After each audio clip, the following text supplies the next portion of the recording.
Have you ever been working a large part or assembly, and when you rotate the view, the area you want to look at flies off the screen? If so, stick around and I'll show you an easy way to prevent that. So for this example, let's say we're looking at this end plate. We'll zoom in on it.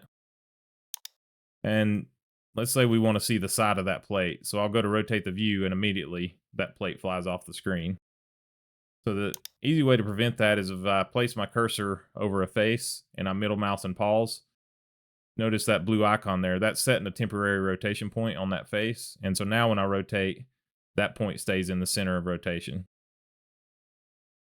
So it keeps that area in focus. And so that there is a delay, a slight delay I have to do before I actually move my mouse there. That's out of the box, but we can turn that delay off. So I recommend turning that delay off. So rotation point delay, we can set this to 0. That's what I do. This will only do it in the current session. So next time you restart NX, it would be back at 400 or whatever the out of the box setting is. So I recommend setting it in the customer defaults, file, utilities, customer defaults.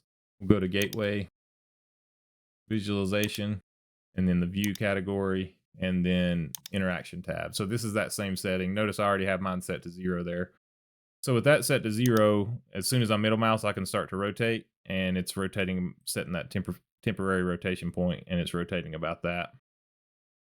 If you're working with a 3D mouse, it can also be helpful.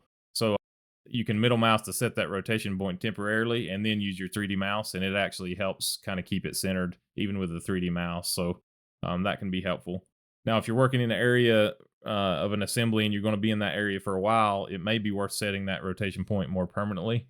So if we right click the background, we can choose set rotation reference. And with that, we can choose a point or a face, depending on what our snap options are up here. But in this case, I'm just going to choose that center of that hole.